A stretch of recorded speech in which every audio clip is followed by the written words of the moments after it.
మారీచుడు చేయునది లేక సరేనన్నాడు. అరటి చెట్టు నడుమన ఉన్న శ్రీరాముని ఆశ్రమాన్ని మారీచుడు సమీపించాడు.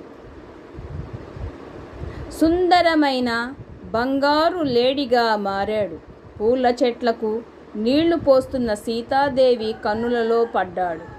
కొమ్ములు ఇంద్రనీలాలు, ముఖము తెలుపు, నోరు ఎర్ర కలువలు, పొట్ట తెల్ల మల్లెపూల వలె ఉన్న కనకపు జింకను చూసి సీత ముచ్చటపడింది. శ్రీరామునికి చూపించింది. పట్టి తెచ్చివ్వమని కోరింది. అన్నా శ్రీరామా, ఇదేదో రాక్షసమాయలా ఉంది. బంగారు జింక సృష్టిలో ఉన్నదా అన్నా లక్ష్మణునితో శ్రీరాముడు చెప్పాడు.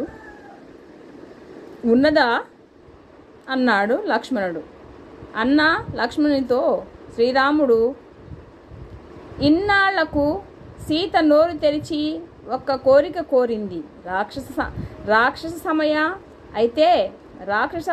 అయితే ఛేదిస్తాను, లేకపోతే పట్టి తెస్తాను అని విల్లంబులను అందుకున్నాడు.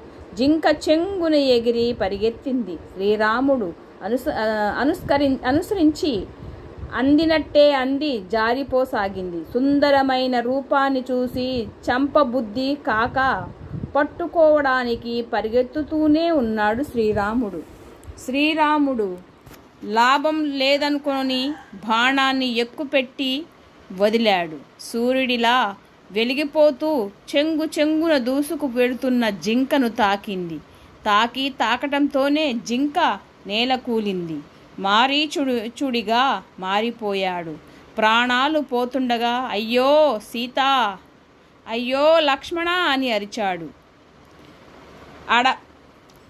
అడవంతా ఆ అరుపులు ప్రతిధ్వనించాయి. ఆశ్రమంలో భర్త శ్రీరామునికై ఎదురు చూస్తూ సీతాదేవికి వినపడ్డాయి. కలవరపడింది. మారీచుడు అలా అరవటంతో శ్రీరాముడు సందేహించాడు. మారీచుని ఆక్రందన ఏ పరిస్థితికి దారితీస్తుందోనని ఆందోళన చెందాడు. ఆశ్రమం దిశగా వేగంగా కదిలాడు శ్రీరామచంద్రుడు.